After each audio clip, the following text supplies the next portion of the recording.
તો અમદાવાદના મણિનગરમાં 72 વર્ષથી થાય છે ગણેશજીની સ્થાપના। શિવશક્તિ યુવક મંડળ દ્વારા દર વર્ષે બાપાની સ્થાપના કરાય છે। 15 ફૂટ કરતાં પણ ઊંચી બાપાની મૂર્તિની સ્થાપના થાય છે। હજારોની સંખ્યામાં ભક્તો શ્રી ગણેશજીના દર્શન કરે છે। વિશેષ થીમ દ્વારા બાપાનો પંડાલ સજાવવામાં આવ્યો છે। ગણેશ મહોત્સવ પૂર્ણ થયા બાદ પણ મૂર્તિને મૂકી રખાય છે। બીજા વર્ષે આ જ પ્રતિમાથી નવી થીમનું આયોજન થાય છે। फाइबरनी प्रतिमा उपरांत माटीनी नानी प्रतिमानुं पण स्थापन थाय छे। श्रावण बाद तमाम जे भक्तो होय छे ते गणेश चतुर्थीनी आतुरताथी राह जोता होय छे। त्यारे आजे गणेश चतुर्थीनो बीजो दिवस छे अने अमदावादमां ठेर ठेर गणेशजीना जे पंडालो छे ते जोवा मळता होय छे। त्यारे गुजरात फर्स्ट द्वारा खास करीने अमदावादना दक्षिणी विस्तारमां आवी पहोंच्युं छे, ज्यां लगभग 70 वर्षथी आ ज प्रकारे अमदावादना सौथी मोटा गणेश बापाનું જે પંડાલ છે તેની સ્થાપના કરવામાં આવતી હોય છે અને સૌથી વધારે મોટા એટલે કે અંદાજે 15 ફૂટ કરતાં પણ વધારે ઊંચા ગણપતિ બાપાની જે સ્થાપના છે તે કરવામાં આવી છે અને તેમને બિરાજમાન કરવામાં આવ્યા છે। આપણી સાથે દક્ષિણીના જે ગણપતિજી છે તેમના સ્થાપક છે, આપણે તેમની સાથે વાત કરીશું। આપનું નામ? ચિરાગ શેટ્ટે। ચિરાગભાઈ, કેટલા સમયથી અહીંયા ગણેશજીની બિરાજમાન કરવામાં આવે છે અને આ વર્ષની શું થીમ છે? નમસ્તે। સૌથી પહેલાં તો વાત કરીએ દક્ષિણીચા રાજા શ્રી શિવશક્તિ યુવક મંડળ થીમ બેઝ ગણેશ ઉત્સવ માટે પ્રસિદ્ધ છે।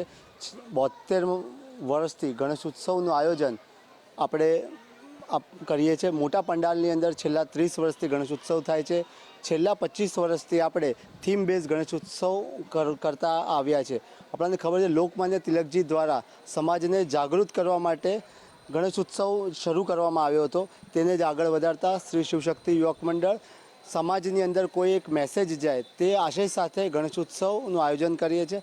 આ વર્ષે યાત્રા આપણા સંસ્કૃતિની ધરોહર અને સંતો દ્વારા જે યાત્રાઓ અવિરત શરૂ કરવામાં આવી છે, જે અત્યારે પણ અવિરત ચાલી રહી છે, જેમાં મુખ્ય પંઢરપુરની યાત્રા જે મહારાષ્ટ્રની અંદર થાય છે, 3.5 વર્ષોથી પણ વધારે સમય જે યાત્રા ચાલે છે, એ યાત્રા સંત તુકારામજી દ્વારા શરૂ કરવામાં આવી હતી। એ યાત્રા આજે પણ એવી જ રીતે દર વર્ષે નીકળે છે। તો એનું મુખ્ય આકર્ષણ અમે અહીંયા બતાવવામાં આવ્યું છે। આ વખતે ગણેશજીનું સ્વરૂપ છે એ સંત તુકારામ મહારાજના સ્વરૂપમાં આપણે અહીંયા બિરાજમાન કર્યા છે। 10 દિવસ દરમિયાન લાખો શ્રદ્ધાળુઓ ગણેશજીના દર્શન માટે અહીંયા પધારે છે।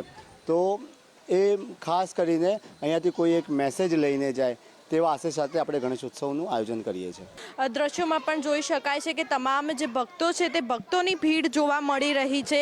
અમદાવાદના સૌથી જૂના અને જાણીતા એવા બાપાની એક ઝલક મેળવવા માટે, તેમના દર્શન કરવા માટે હજારો ભક્તો અહીંયા આવી પહોંચ્યા છે અને પોતાના કેમેરામાં દક્ષિણી આખો જે વિસ્તાર છે તે અદ્ભુત રીતે શણગારવામાં આવ્યો છે, કારણ કે તહેવાર દિવાળીના પર્વ કરતાં પણ વધારે આ વિસ્તારમાં સૌથી વધારે મહત્ત્વ ગણેશ ચતુર્થીનું જોવા મળતું હોય છે અને છેલ્લા 72 વર્ષથી આ જ પ્રકારે અલગ અલગ થીમ વાઇઝ જે બાપા છે તે બાપાની સ્થાપના કરવામાં આવતી હોય છે અને 11મા દિવસે તેમનું ખૂબ જ ધામધૂમથી વિસર્જન છે તે કરવામાં આવતું હોય છે, જેના દર્શનનો લાવો હજારો ભક્તો લઈ રહ્યા છે। કેમેરામેન નરેશ સાથે માનસી પટેલ, ગુજરાત ફર્સ્ટ, અમદાવાદ।